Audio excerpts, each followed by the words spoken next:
Muy buenas tardes, bienvenidos a este webinar del Buen Inicio del Año Escolar, un espacio dirigido a docentes y a ustedes directivos para acompañar la preparación del inicio del año escolar y la semana de gestión.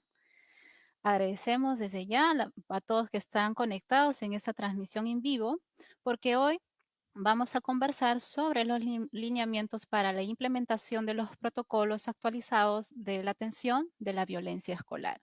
Un tema clave e importante para el trabajo que realizamos en nuestras escuelas. Es así que vamos a revisar los principales cambios, las diferencias entre los protocolos anteriores y los protocolos actuales. Asimismo, los criterios que debemos considerar para aplicar el protocolo, situaciones especiales y asimismo revisar algunas consideraciones específicas y otros puntos más que durante este desarrollo, este webinar, lo vamos a desarrollar en compañía de nuestra compañera también Jacqueline Flores. Durante toda la transmisión pueden dejar sus preguntas y comentarios que al final lo vamos a responder varias de ellas, toda vez que nuestro bloque de desarrollos está conformado en dos, ¿no? El primer bloque, quien les habla, la especialista Sonia Rafael Pompa, desarrollará el primer bloque sobre las consideraciones generales y el segundo bloque estará a cargo del especialista Jacqueline Flores, que desarrollará la ruta de atención propiamente dicha de los protocolos. Bien, pasamos a la siguiente lámina, por favor, para poder desarrollar propiamente dicha. ¿Sí? Gracias. Bien, nosotros definitivamente para hablar de la resolución, de la actualización de los protocolos de la violencia escolar, partimos de una consigna y nos citamos al Decreto Supremo, la 004/2018. Es importante mencionar que la convivencia escolar está regido por este decreto, que aprueba los lineamientos para la gestión de la convivencia escolar, la prevención y la atención de la violencia contra las niñas, niños y adolescentes, que esto fue publicado en el año 2018, ¿sí? Si citamos el decreto porque es la normativa de la base inicial, porque nos cita tres lineamientos de acción: la promoción de la convivencia escolar, la prevención de la violencia y la atención. Y justo en esta tarde vamos a desarrollar la tercera línea de acción, que es la atención de la violencia escolar.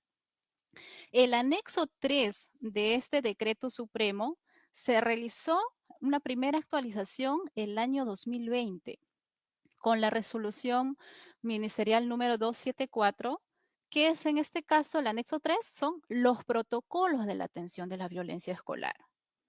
En plena pandemia nos vimos en la necesidad de realizar esta primera actualización. Desde el 2020 al 2025 se tuvo la necesidad, sí, de actualizar por segunda ocasión mediante la resolución ministerial 383/2025 Minedu, que está vigente desde el 2 de septiembre del año 2025. Para que se haga este proceso de actualización fue fundamental e importante para la escucha de las opiniones, los criterios tanto de las especialistas de la dirección regional, de los especialistas locales, de los directivos, de los profesores y también de los estudiantes para poder ajustar ciertos lineamientos antes de aplicar el protocolo de violencia escolar. Es así que en esta tarde vamos a netamente a desarrollar cuáles son esas modificaciones únicamente del anexo 3 del Decreto Supremo 004/2018. Pásame por favor a la siguiente lámina. En esta lámina definitivamente, como ya la resolución ha sido difundida desde el año pasado, desde el 2 de septiembre, de manera ya regional y local, vamos a observar y analizar los primeros cambios. Uno de los principales cambios son los plazos de atención. En la 274 esto citaba entre 60 y 90 días, ¿no? Calendarios. En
Muchas gracias por la comprensión. Vamos a retornar la transmisión.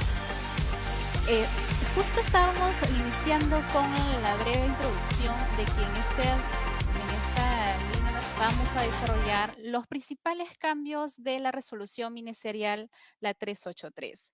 Y había mencionado que uno de los principales cambios es los plazos de atención, que anteriormente en la 274 se citaba 60-90 días.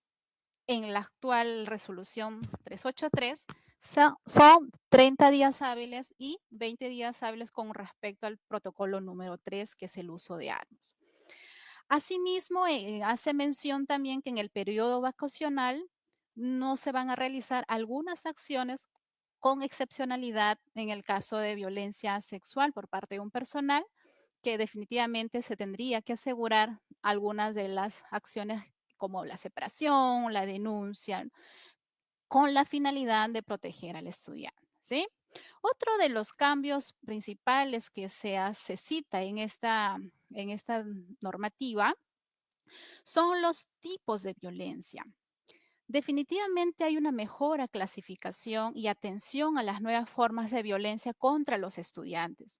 Es decir, se ha mejorado la clasificación poniendo tipos específicos, tales como castigo físico humillante, bullying escolar, ciberbullying, violencia sexual entre estudiantes y uso de armas. ¿Sí? Definitivamente nos da algunos alcances antes de activar el protocolo de atención. Otro cambio importante que son respecto a los actores responsables para atender los hechos de violencia. Acá hemos citado que el director no va a actuar solito. Ahora se le ha indicado que las medidas tanto de protección y las medidas correctivas se van a determinar de manera colegiada con algunos miembros del comité de su bienestar, ¿sí?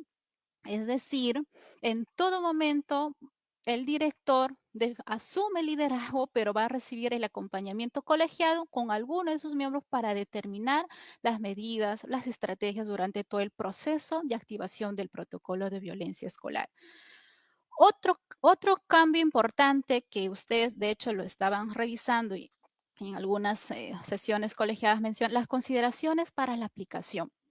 En la 274 no se citaba los alcances previos para poder considerar antes de aplicar el protocolo. Actual en esta norma nos permite un poco desarrollar cuáles son esas consideraciones previas, las formas de tomar reconocimiento para la aplicación del protocolo, que esto implica que los directivos y los responsables de convivencia podamos tenerla en cuenta antes de aplicar un protocolo de violencia escolar. Esto lo vamos a ir desarrollando durante todo el webinar de esta tarde, ¿sí? Otro cambio importante son los deberes parentales. La atención de los casos no es una responsabilidad única de la institución educativa, ¿sí? Es responsabilidad también de los padres y apoderados de involucrarse en la atención y los compromisos que el colegio fomenta durante esta situación de violencia escolar. Es por ende que en esta norma son explícitos la derivación a la demuna ante ciertas negligencias parentales, dado que hay algunos estudiantes, como por ejemplo, hay casos donde estudiantes reinciden en situaciones de violencia y los padres no cumplen con los compromisos, no asisten al colegio ante las situaciones de los directivos, ¿no? Hacen caso omiso a esas funciones parentales. En esta norma cita explícitamente que se puede derivar a la DEMUNA o a la Unidad de Protección Especial, si es que no hubiese una de estas dos entidades, a las instancias que sea necesario o que dé alcance en nuestra comunidad local, ¿sí? Otro cambio importante que se ha especificado es la diferencia por los niveles educativos, ¿sí? No todas las violencias se presentan de la misma forma y los niveles tienen diferencias. Por ejemplo, en este caso se ha excluido a los niveles del nivel inicial. Es decir, no se hará reportar la violencia o las incidencias entre estudiantes del mismo nivel inicial, pero sí por parte del personal de la institución educativa hacia el estudiante sí se puede activar. ¿Por qué, Sonia, no se considera como una activación del protocolo entre incidencia en niveles inicial? Porque al considerarse los niños en esa etapa están en crecimiento, están en la etapa de adaptación a la socialización, ¿no? No están consignados en el marco protocolo. Pero sí hay una ruta que se comparte en el anexo de esa 383 en algunos casos de acciones o conductas sexualizadas que sí tenemos una ruta de acción, pero no se activa ningún protocolo de violencia cuando se trata entre estudiantes del mismo nivel, en este caso inicial. Bien, esos son los primeros cambios que hemos ido mencionando en esta 383, ¿no? Tipos de violencia, los actores responsables, los plazos de atención, las consideraciones para la aplicación, los deberes parentales importantes y las diferencias por niveles, ¿sí? Ahora en la siguiente lámina, siguiente por favor, vamos a ver un poco cuáles son los principales diferencias entre los protocolos anteriores de la 274 y los protocolos actuales de la 383. Sonia, acá hay más protocolos, por lo que visualizo. ¿Será así? Mucho en las reuniones a veces nos pueden decir en los directivos o los especialistas de UGEL. No es que se haya agregado más protocolos. En esta lámina podemos observar que es la diferencia entre los protocolos anteriores y actualizados, que en la versión anterior sí se consideraban 6 protocolos, mientras que en la versión actual se consideran 7. ¿Sí? No se trata que se hayan agregado nuevos protocolos, sino que algunos se han ido reorganizando, algunos se han dividido, como por ejemplo, entre escolares en la 274 teníamos grupal el uno, violencia psicológica, violencia física y violencia física con lesiones, ¿no? En cambio, en protocolo 2, violencia sexual está agrupado, violencia física con lesiones y violencia con armas. En la 383 tenemos 4 divisiones. El protocolo 1, violencia física y psicológica. En el protocolo 2, el acoso escolar, el bullying y el ciberbullying, ¿no? Y el protocolo 3, violencia con uso de armas. Y el protocolo 4, violencia sexual. Sonia, ¿cómo yo voy a identificar o diferenciar el uno con el 2? si ambos, por ejemplo, uno es violencia psicológica y, bullying escolar también involucra la violencia. ¿Cómo diferencia? Hay características y consideraciones especiales. El ciberbullying, el bullying escolar mínimo hay la intencionalidad de dañar al otro y mínimo tiene que ser 2 ocasiones. Y esto está consignado en las consideraciones de este marco normativo, ¿no? Por ahí tuve un altercado, un compañero, en ese altercado no supieron manejar su emoción, se dieron un golpe, puñetazos. ¿Esto lo puedo considerar como protocolo 1? Por supuesto, más no como un protocolo 2 porque fue la primera ocasión, ¿sí? Otro aspecto en caso de la diferencia entre los protocolos por parte del personal de la institución hacia el estudiante, vemos que en la 274 tenemos pues la violencia psicológica, ¿no? Violencia física y violencia sexual. En la 383 citamos netamente el castigo físico, el trato humillante, ¿no? Y el que no ha cambiado es la violencia sexual, que es el protocolo 6. En esta misma lógica, los casos se reportan del 1 al 6, es decir, del protocolo 1 al protocolo 6, y el protocolo 7 no se registra en la plataforma sí se ve porque es por parte de un personal que no corresponde a la institución educativa, que es un miembro del familiar, ¿no? Una persona ajena a la institución que ha ocasionado la violencia escolar, la violencia. Es decir, se actúa todas las medidas para salvaguardar a la integridad del menor, pero no se registra en la plataforma. Entonces, no es en líneas generales 274 tenemos 6 protocolos, en la 383 7, pero de mejor subtipificación y una mejor clasificación para el mejor entendimiento, comprensión y dar la atención oportuna en nuestras instituciones educativas. Siguiente. En la siguiente lámina vamos a ver criterios específicos, tales como algunas obligaciones, alcances y confidencialidad. Es cumplimiento tanto de las instituciones públicas y privadas de activar y aplicar los protocolos de violencia escolar, de ser el caso, ¿sí? El liderazgo de la atención de un caso de violencia lo asume el director en coordinación en todo momento con el responsable de convivencia escolar, ¿sí? Como les dije en la primera lámina. Los casos de violencia escolar se reportan en la plataforma si se ve. Eso lo tenemos que tener bien mapeado. El reporte se realizará en la institución del estudiante agredido. Acá es una de las varias interrogantes que a veces nos hacen tanto los padres como los directivos o responsables o especialistas. ¿Dónde se debe registrar el caso cuando surgen diferentes instituciones, por ejemplo? Acá en la norma especifica que el caso se reporta en la escuela del estudiante agredido, ¿sí? Algunos alcances, según esta 383, es los estudiantes de educación básica se considera a los estudiantes mayores de edad y aún así atenderla, ¿sí?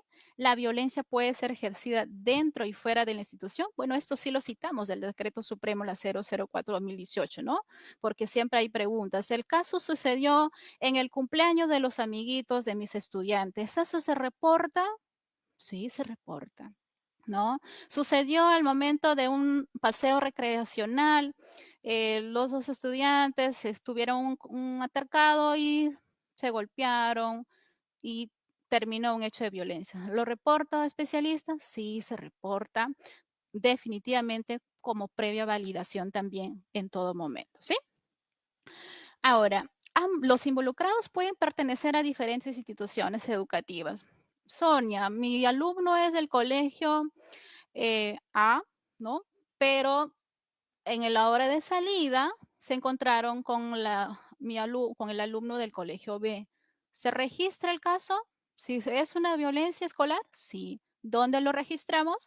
En la escuela de la víctima. ¿Sí? Confidencialidad. Aquí sí hay que tener mucho claro sobre esta parte, porque es importantísimo, hablamos de tanto de datos personales como datos sensibles, ¿no? La atención de un caso de violencia debe considerarse de protección de los datos personales. La información se brindará únicamente a las partes involucradas, es decir, estudiante víctima y su familia, así como el estudiante presunto agresor y su familia y al personal involucrado.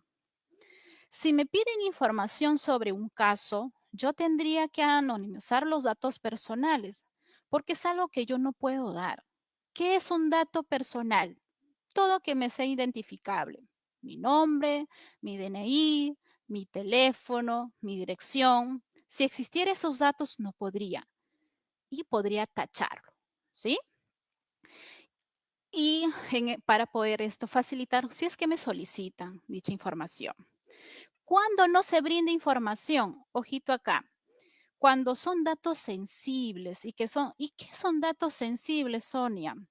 Un dato sensible corresponde a tu vida personal, como por ejemplo mi informe médico, mi informe psicológico. Esta información definitivamente no le correspondería al solicitante, ¿sí? Pasamos por favor al siguiente.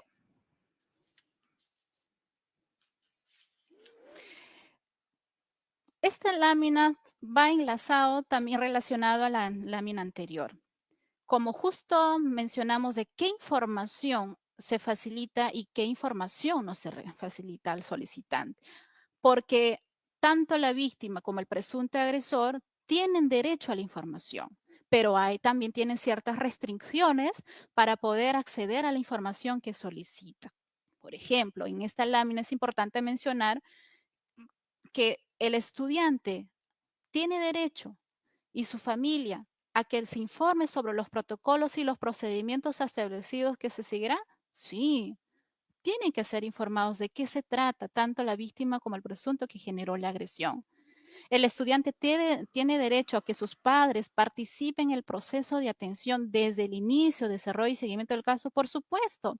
Quizás es importante que ustedes informen a detalle a las familias, porque hay que ponernos también en su lugar. Ellos están desesperados por una conducta, por una situación de violencia que pasó a sus hijos.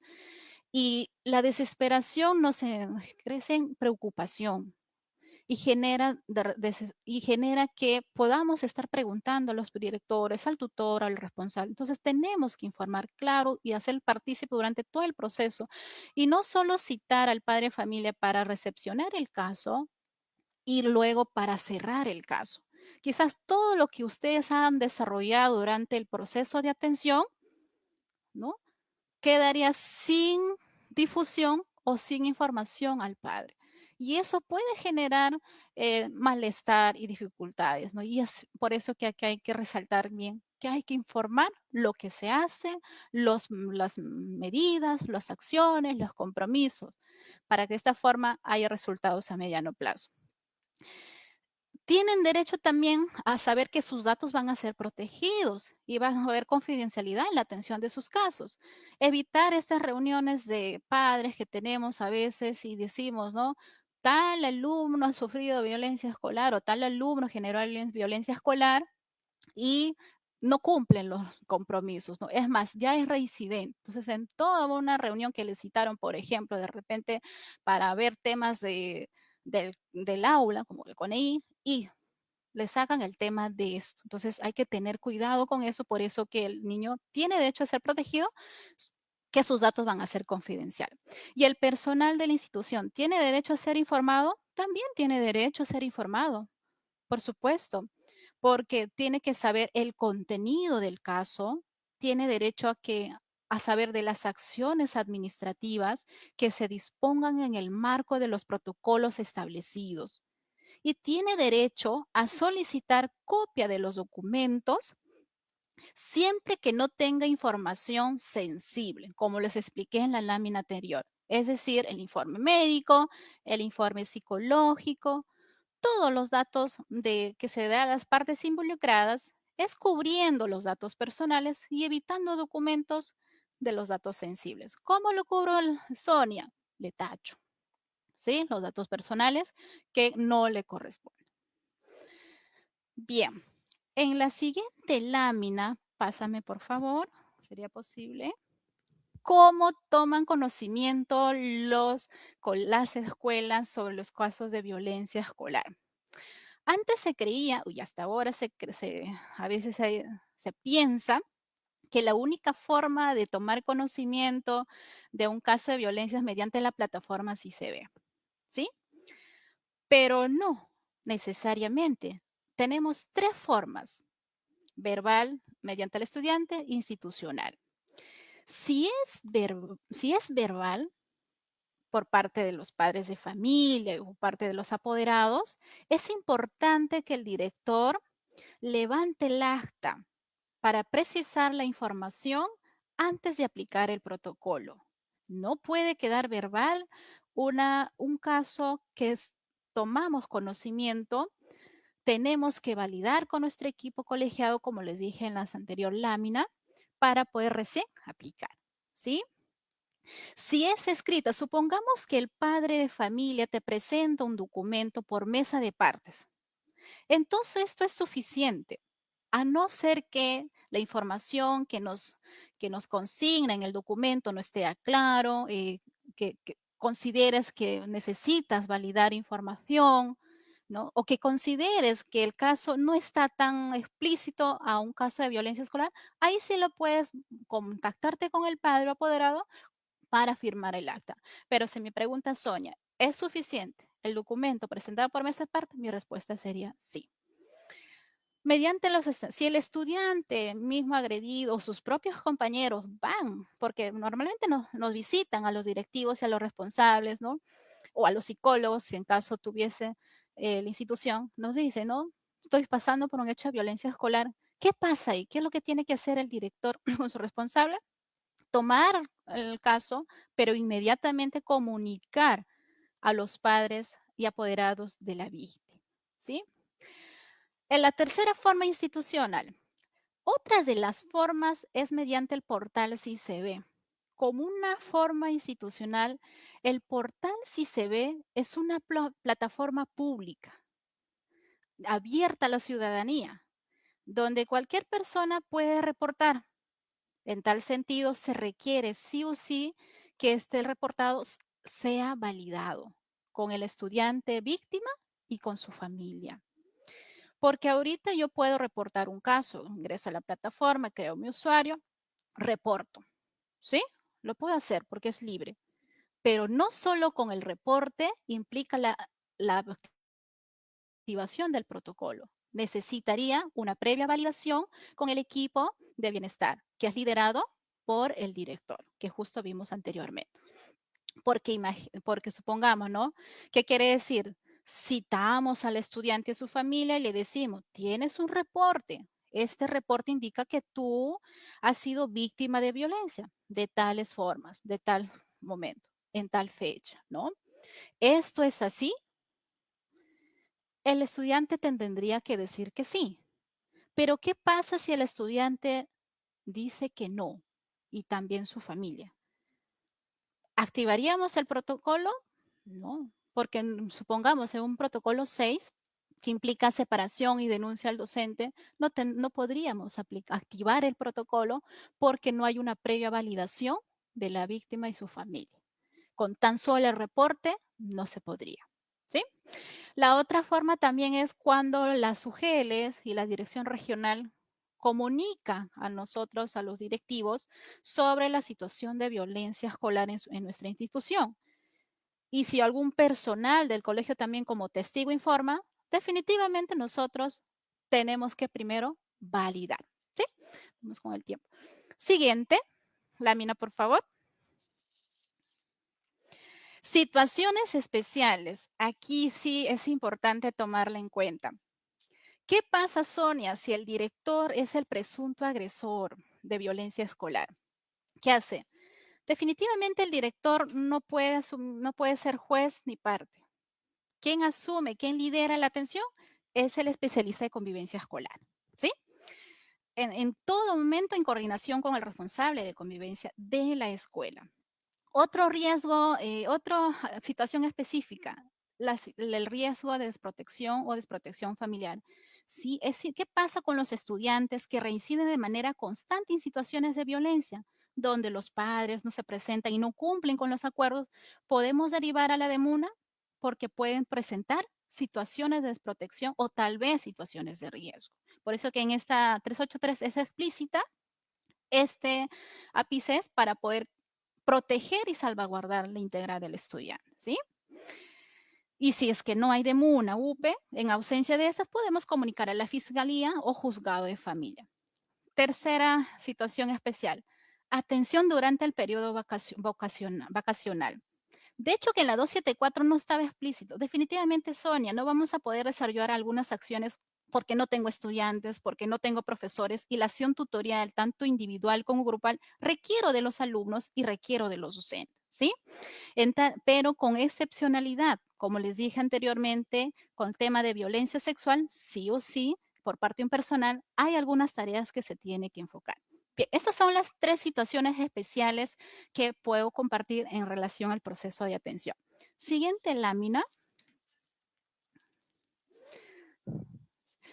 Como la última parte del bloque, no, es importante mencionar que no todo se va a reportar en la plataforma si se ve como violencia escolar. Definitivamente hay desacuerdos, conflictos y que se le requiere de una acción pedagógica, como por ejemplo situaciones que forman parte de la convivencia normal y saludable en el entorno educativo, no que no requiere una aplicación de protocolos de violencia escolar, ¿no? Sino más bien un manejo pedagógico, diferencia de opiniones, desacuerdos, eh, ocasionales respetuosos, ¿no? Establecimiento de límites o normas claras, por supuesto, que es importante porque va de la mano con el proceso de aprendizaje del estudiante. Intercambio de palabras, tuvieron un altercado, como les dije anteriormente, pero sin conllevar a insultos, ¿sí? No tendríamos por qué reportar. Las intervenciones educativas deben estar siempre dirigidas al crecimiento integral, al aprendizaje de los estudiantes y desarrollando siempre dentro de un marco de respeto y objetivos formativos claros, ¿sí? Sin acudir a gritos, insultos, menosprecio, eh, o un trato indignante que genere pues a este alumno que fluctúe en una situación de violencia, ¿no? Física, psicológico, sexual. Las medidas adoptadas deben responder a una necesidad de favorecer el desarrollo personal y académico. Un ejemplo, no podemos usar el celular en hora de clase. ¿Es una norma? Sí. Utilicé un sentido de respeto también, ¿no? Y estas acciones pues se enmarcan en situaciones propias de la convivencia escolar cotidiana, donde el diálogo, la reflexión, la mediación cumplen un rol fundamental. En líneas generales, esta lámina que se quiso tratar de explicar es que no todas hay situaciones, desacuerdos y conflictos que se debe aplicar como protocolo, sí que se necesita como una atención de una acción pedagógica. Este es el final del... Gracias. No sé si ya que tenemos brevemente responder algunas preguntitas. Hola, hola. ¿Sí me O pasamos, escuchan? o pasamos ¿Cómo es? contigo. ¿Cómo está? A ver, sí, listo. A ver, Sonia, sí, gracias. Bueno, aquí hay 3 preguntas, creo que las podemos responder así con precisión. La primera pregunta indica, ¿quién determina el tipo de violencia que se va a registrar en la plataforma del CICB? Sí, es una buena pregunta y justo la hemos ido desarrollando en las láminas, ¿no? ¿Quién determina, según la 383, es nuestro director de las instituciones educativas en compañía con su responsable de convivencia, quienes reciben la información, realizan la validación, es decir, la prevalidación y la base de la información obtenida, identifican el tipo de violencia. Una vez identificada el tipo de violencia, se registra en la plataforma CICB. Creo que vemos en las láminas, ¿no? Bien. Gracias. Aquí voy a la segunda pregunta que dice, ¿cómo se trabaja la confidencialidad con el tutor de aula? ¿Debe brindar acaso el tutor toda la información del caso? Bien, es una de las preguntas que nos realizan de manera consecutiva en las reuniones colegiadas. No necesariamente no necesariamente tenemos que compartir toda la información. El tutor debe compartir a los responsables de atención del caso, es decir, al director y al responsable de convivencia escolar, de información relevante que corresponda al caso de atención. Por otro lado, el tutor recepciona la información precisa de los casos de violencia escolar para que se cumpla su función en la tutoría individual y en la tutoría grupal. Ujú.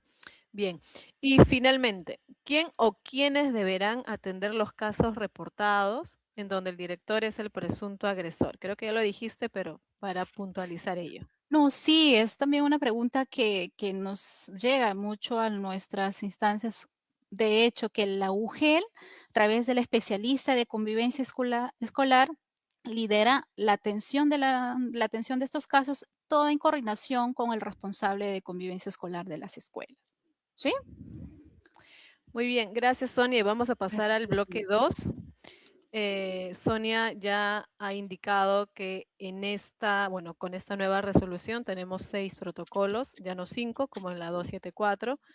Y creo que antes de mencionar los puntos relevantes de cada uno de estos protocolos, porque en realidad no nos va a dar el espacio para desarrollar cada uno de ellos, ya que cada uno de ellos tiene diversos procesos, diversas etapas, diversas tareas. Pero antes de mencionar de repente lo más resaltante, porque en realidad no difiere tanto de lo que ya conocemos desde la 274, solo que hay una disgregación, hay una separación para tener una mejor atención, o sea, mientras más específico a veces sea el caso que se va a atender, la atención también se permite que sea una atención más dirigida y más precisa, ¿no? Pero antes de ello siempre surge esta necesidad y esta pregunta respecto a qué hacer si son los estudiantes quienes agreden a los docentes. Tenemos que recordar que el CICB como plataforma web es una plataforma donde se reportan casos de violencia escolar, porque en realidad cuando hablamos de violencia entre estudiantes, no hay una comisaría, ¿no? No hay una dependencia donde el estudiante agredido pueda ir a denunciar, porque estamos hablando de menores de edad. Ya en el caso de adultos, nuestros procesos es diferente, ¿no? Nosotros como adultos sabemos que podemos exigir que se protejan nuestros derechos y para eso tenemos diversas instancias que podemos usar. Es por ello que cuando hablamos ya de violencia de los estudiantes hacia los docentes, o sea, el docente, quien es un adulto, tiene las instancias que ya están instauradas en el Estado también para hacer uso de ellas. Bien, entonces, si bien es cierto como colegio el colegio no funge de comisaría, ¿no? No se podría ahí iniciar un proceso legal. Lo que el docente sí puede hacer es hacer uso de las instancias que correspondan, porque también va a depender mucho de las edades y de la situación de violencia que se haya dado, ¿no? Hay diversos casos, entonces cada caso a veces amerita ser revisado, pero en líneas generales, lo que todo colegio tiene definitivamente son medidas correctivas que se ubican en el reglamento interno, que sabemos que es un instrumento que se debe trabajar al inicio del año escolar, es un instrumento que se tiene que difundir en toda la comunidad educativa, es un instrumento que de preferencia se debería trabajar desde las aulas para que tanto los estudiantes, ahora padres y toda la comunidad educativa interiorice la importancia de este instrumento justamente para promover, para fomentar una convivencia adecuada dentro de la comunidad educativa y sobre todo también saber que hay medidas que se van a tener que implementar si es que no se cumplen con estas normas. Entonces, tenemos las medidas correctivas que nos van a ayudar mucho y ahí sí de repente también hacer un mea culpa como institución educativa si realmente cada año las revisamos y las actualizamos como deberíamos de hacerlo. Tenemos la derivación especializada para cualquier centro de salud, EMUNA, UPC, la institución o la instancia que esté a nuestro alcance. Sabemos que nuestras realidades en nuestro país son diferentes, pero hay siempre alguna institución a la que nosotros podamos acudir y aquí el director también es muy importante que trabaje un poco este tema de poder trabajar en redes, ¿no? Cómo me voy relacionando, cómo me voy comunicando con las instancias que están alrededor mío y que pueden también ser mis aliados para poder atender no solo este tipo de casos, sino otros, porque hay una diversidad de casos que se dan en la institución educativa. Tenemos el seguimiento y el monitoreo, que forma parte también, ahí ya entra todo el equipo del comité de la gestión del bienestar, donde tenemos a los tutores, al responsable de convivencia escolar, al director, bueno, todos en el marco de las funciones que cada uno de ellos tenga, también pueden apoyar y acompañar con este seguimiento y este monitoreo. Tenemos la comunicación en la familia, que es muy importante porque no podemos deslindar a la familia de su rol. Sabemos que los padres tienen el deber de proteger, pero también de educar y de formar a los hijos. Entonces, como comunidad educativa no los podemos deslindar y eso es muy importante que desde el inicio del año escolar pueda quedar claro que esto es un trabajo mutuo, ¿no? Los padres tienen que siempre estar presentes y tienen que ser informados de manera oportuna y adecuada respecto a las conductas que no son positivas que sus hijos tienen. Entonces, este proceso de comunicación tiene que estar abierto y tiene que siempre darse para que haya ese involucramiento y sobre todo asumir la responsabilidad que le corresponde a los padres. También tenemos a las autoridades competentes como una policía o la fiscalía, según a veces la situación o la gravedad de cada caso. Pero volviendo a nuestros protocolos en el CICB, tenemos 6 protocolos. El protocolo 1, 2, 3 y 4, que como ya lo mencionó Sonia, tiene que ver con violencia entre estudiantes, y el protocolo 5 y 6, que tiene que ver con violencia de algún personal que trabaja en la institución educativa. Esto es importante señalar, que trabaja en la institución educativa hacia un estudiante. Es decir, hay un vínculo laboral porque el proceso que el colegio sigue es un proceso administrativo y para seguir un proceso administrativo tiene que haber un vínculo laboral. Eso es muy importante que nosotros podamos siempre considerarlo, tanto colegios públicos como privados. Ahora, eso no deslinda de responsabilidad al director si permite que terceros ingresen a los colegios para fungir de profesores o de ayudantes o de practicantes y terminan ejerciendo violencia sobre los estudiantes. Aquí los directores tienen pleno conocimiento de que ellos son los líderes y las autoridades de sus instituciones educativas y las responsabilidades recaen sobre él o ella siempre y cuando permita a veces el ingreso de personas que podrían en algún momento poder ejercer algún tipo de violencia. Pero administrativamente, para seguir un proceso administrativo, el colegio tiene que tener un vínculo laboral con este personal. Es decir, no se van a reportar en este caso situaciones de violencia de los padres hacia los estudiantes, ¿no? Los padres no tienen ningún vínculo laboral, lo que el padre del estudiante agredido puede hacer es ir a una comisaría y poner una denuncia. Pero en relación a los protocolos de violencia entre estudiantes tenemos 4. El primero que tiene que ver con violencia física y o psicológica, el segundo que tiene que ver específicamente con acoso escolar, hablamos de bullying y de ciberbullying en esta época donde todo ya se ha todo ya se relaciona con las redes sociales y ahora con la inteligencia artificial. Tenemos el protocolo 3 que tiene que ver exclusivamente con violencia con uso de armas y tenemos el protocolo 4 que tiene que ver con violencia sexual. Es importante señalar que en estos protocolos no se considera al nivel inicial para este tipo de reportes, en el caso de, de estos 4 protocolos, ¿no? En el nivel inicial entre estudiantes no se considera que hay violencia ni física, ni psicológica, ni sexual. Sin embargo, sí se puede hacer uso del protocolo 5 y 6, es decir, si algún personal que trabaja en un colegio inicial ejerce violencia sobre un estudiante, eso sí se puede reportar. Pero si hablo de violencia entre estudiantes o así lo quieren catalogar en el nivel inicial, los protocolos ahora no lo catalogan así porque por una etapa de desarrollo no se considera violencia en las edades de 3, 4 y 5, ¿no? Que están en todo un proceso de aprendizaje y de ajuste a nivel emocional y conductual.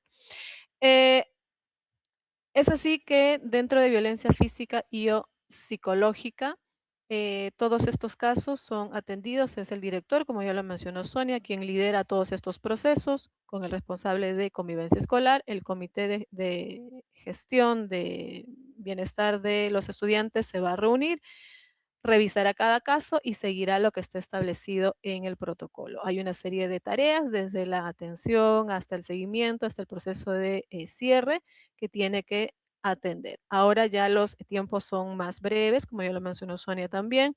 Hablamos de tiempos de 30 días, entonces hay una suerte de indicaciones sobre cuántos días son los ideales que uno debe tomar para poder atender esto. Bien, pasamos a un protocolo 2 que tiene que ver con el acoso escolar, con bullying y con ciberbullying. Aquí sí es bien específico, aquí sí se menciona que hay una edad en la que se considera que estas acciones ya pueden ser tomadas como bullying y como ciberbullying, que son los en 9 años.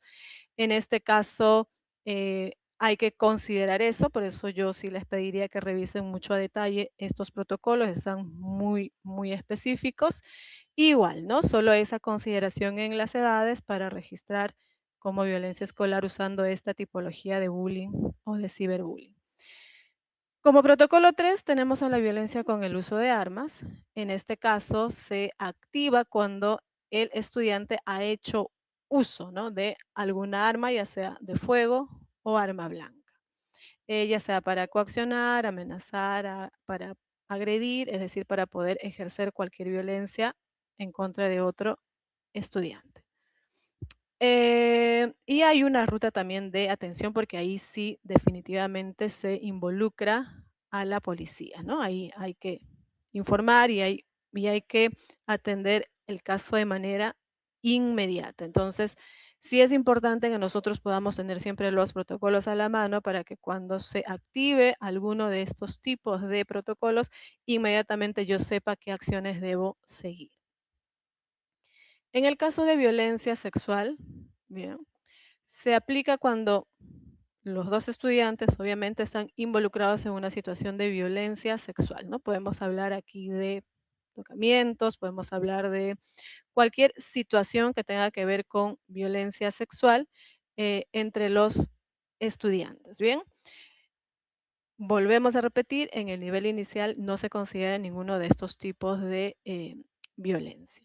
Entonces, aquí en el protocolo 4 están estas acciones también que amerita, de hecho, también la intervención de la fiscalía en este caso, porque hablamos ya de casos de violencia sexual, que es una situación realmente donde se tiene, o sea, tiene que intervenir otra instancia, porque ya hablamos de procesos y de evaluaciones que obviamente la institución educativa no la sigue, puede hacer un seguimiento a la familia en relación hacia el proceso, sigue el curso que la fiscalía pide, pero el colegio no interviene, ¿no? Ahí ya se deriva el caso a la instancia que corresponda y es quien seguirá con todo el proceso de atención. El colegio básicamente se ocupa de que los estudiantes sigan su proceso académico de la mejor manera, se pueden tomar acciones que de repente evite un contacto directo, pero no interviene más en el proceso de atención de estos casos de violencia sexual, porque ya pasarían a la fiscalía y a la ruta que ellos tengan como institución.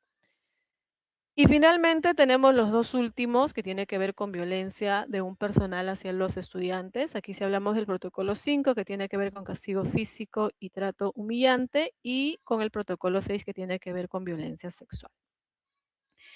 En el caso de castigo físico y humillante, hay igual una ruta de atención. Aquí sí va a intervenir UGEL. De hecho, como les digo, hay un proceso administrativo que puede seguir UGEL y el padre también es quien decide si sigue o no un proceso en la fiscalía o en la comisaría. De hecho, esto va a depender mucho de la situación y del daño que se puede haber generado, ¿no? Pero el proceso administrativo lo sigue UGEL. El director recibe el caso, sigue todo el proceso de atención que está establecido en el protocolo, y si el padre decide seguir una denuncia ya con otra instancia, seguirá el proceso que corresponde a la par. Pero es muy diferente el proceso administrativo que sigue UGEL con el proceso legal que puede seguir la comisaría o la fiscalía. Y en el caso de los colegios privados, sí es importante señalar que si bien es cierto, la UGEL no interviene en el proceso administrativo del personal que trabaja en los colegios privados, sin embargo, el colegio sí debería seguir un proceso administrativo, lo cual deberá estar establecido en el reglamento que sus trabajadores tienen. El padre tiene todo el derecho de exigir que el colegio informe sobre cuál es el proceso y cuál es el resultado de ese proceso, ¿no? En el caso de violencia sexual, aquí también hablamos de todos los tipos de violencia sexual que puedan haber sido ejercidos por parte de un personal hacia un estudiante. Aquí no interviene solamente UGEL, también sí o sí va a intervenir la fiscalía. Lo que el director orienta a la familia es que, como hablamos ya de violencia sexual, tiene que haber una denuncia policial para que se siga de la misma manera todo el proceso de atención. Sí es muy importante también señalar que en el protocolo dice claramente que si el padre no pone una denuncia, el director informará a la fiscalía o a la comisaría sobre este presunto hecho de violencia sexual para que sea esta la instancia quien tome ese caso y siga la ruta que corresponda seguir. Bien, como ya lo mencionó Sonia y volvemos a recalcar, si es el director quien ha ejercido no solo este o cualquier tipo de violencia, el especialista de convivencia escolar del UGEL es quien lidera este proceso y toda la ruta de atención. Entonces, de manera sucinta y precisa, porque sé que estamos con el tiempo justo, es una mirada general de estos 6 protocolos. Ustedes los pueden revisar a detalle.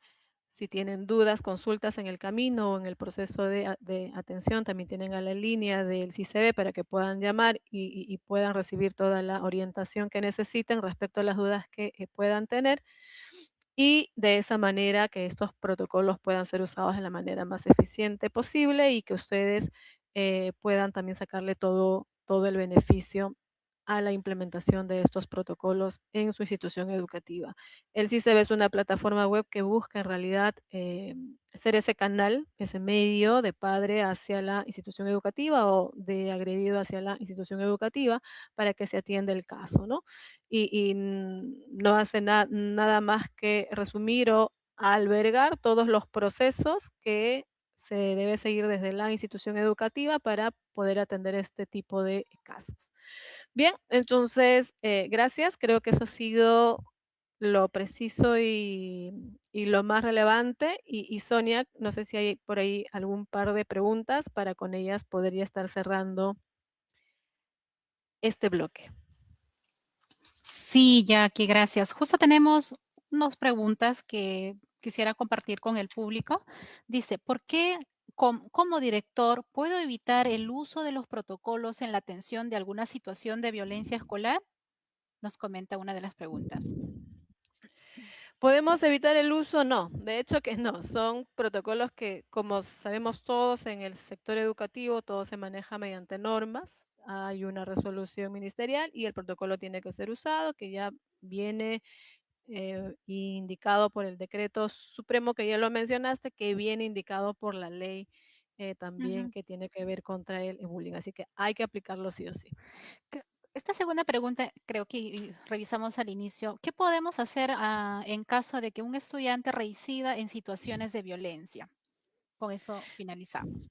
De hecho, hay que trabajar con la familia y si no, hay que derivar el caso a la DEMUNA o a la instancia que corresponda. No podemos hacer más. Gracias, Jackie. De manera, vamos a concluir y